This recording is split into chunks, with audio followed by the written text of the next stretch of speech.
Good morning. This feels a bit like deja vu where again this year I'm having to speak to you all over a video.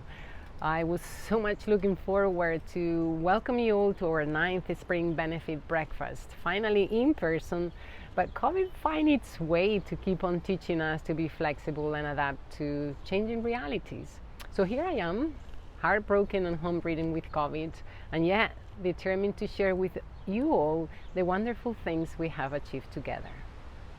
Every day we're inspired by the individuals and organizations that have chosen to work together with B1C to further our mission, advancing the successful integration of immigrants and their families. Thank you for participating in this important work. There are a lot of people to thank this morning, but I would like to start with all of you here today. Not only for showing up at 7 a.m., I'm sure you all look awesome, but also for the last decade of support, and in particular over the last 2 years. Many thanks to our sponsors who support our mission and the work that we do. Thank you also to the many partners who work with us to make our community stronger. Special thanks to our elected officials who are here with us today and have been by our side since the very beginning. My gratitude also goes to the many volunteers. Many of you are also with us this morning, and to our incredible staff that day in and day out serve our community with passion and dedication. And last but not least, thank you to our benefit committee for their generous dedication to make this event a beautiful reality.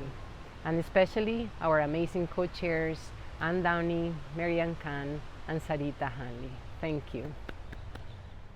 I'd like to take a moment to acknowledge the recent tragedy in Buffalo, an explicit white supremacist act motivated by the most hateful version of replacement theory, a racist idea that white people are deliberately being replaced by people of color.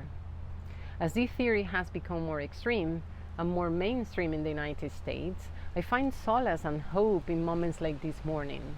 Over 400 of you sharing a space and showing up for a diverse and inclusive community. Thank you.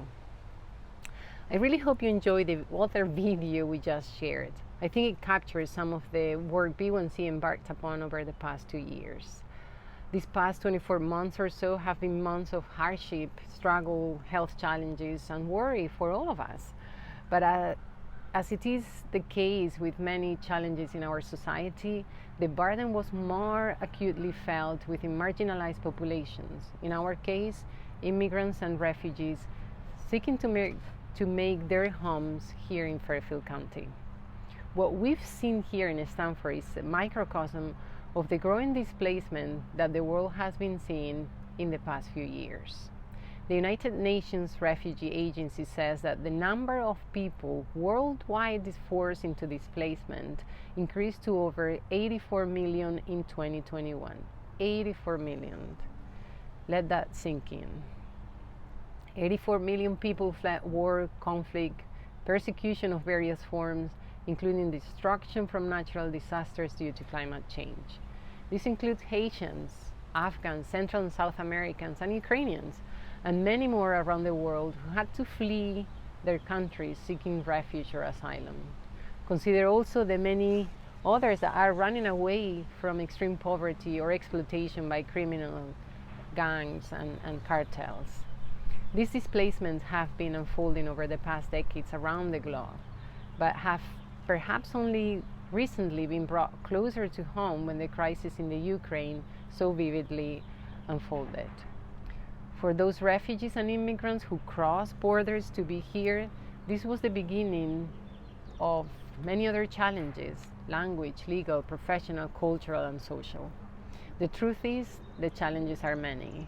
But at the same time, as I've personally witnessed, when pressed to its limits, the human spirit gathers strength and soars above unthinkable obstacles. The hardworking immigrants who come to our doors 7 days a week have confronted challenges that none of us can even imagine to make their life here.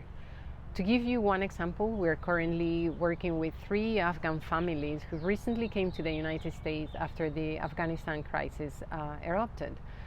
All of them, including their children, need a lot of support so they can learn English fast as they are starting from zero. Navigating a new place when you don't even understand the language is incredibly challenging. On top of that, imagine trying to find a permanent housing, schools for your children, unemployment to be self-supporting, all while navigating the cultural and societal barriers. And you will hear more later from one of our participants, Oralia Martinez, as she shared her own story.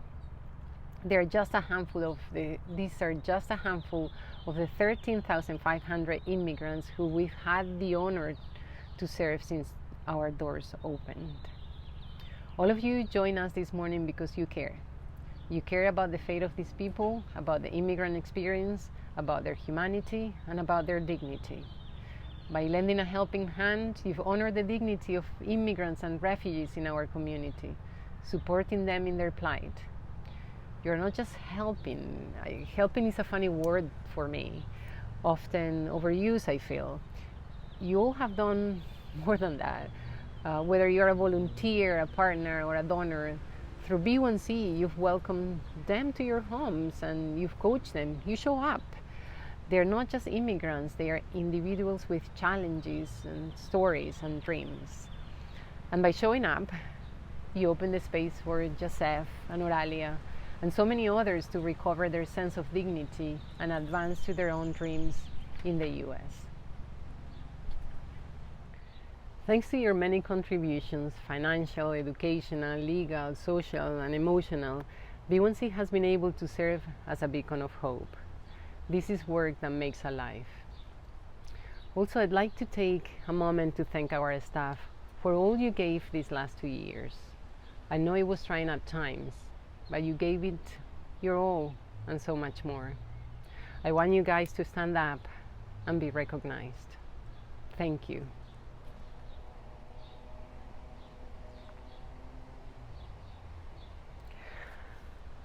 As many of you know, last year also brought a very important milestone, our 10th anniversary. This morning, we're joined by Ivan Horak, who is the husband of our founding executive director, Catalina Horak, who could not be here today. Thank you, Ivan, for your many, many behind-the-scenes contributions and consistent support throughout the years. We're starting our 11th year with real action and expansion. I'm extremely proud to announce this morning that later this summer, B1C will open a new flagship location on the east side of Stanford, in Shipan. With 2 locations, we will be able to scale our services to serve a larger range of people and expand the value we bring to Stanford and neighboring communities.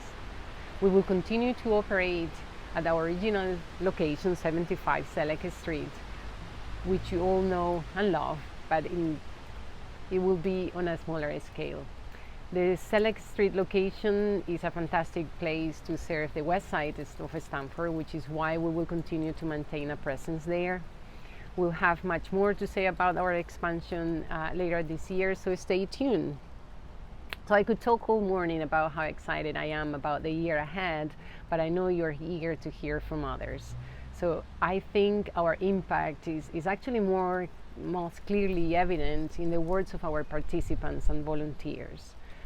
We can see the changes in their life on the outside, but only they can articulate the internal change that comes with finding a community, an opportunity in a world that was new to them not long ago. I would like now to introduce our next speaker and B1C participant, Oralia Martinez, joined by her family, so she can share her own story. Oralia, todo tuyo. Muchas gracias.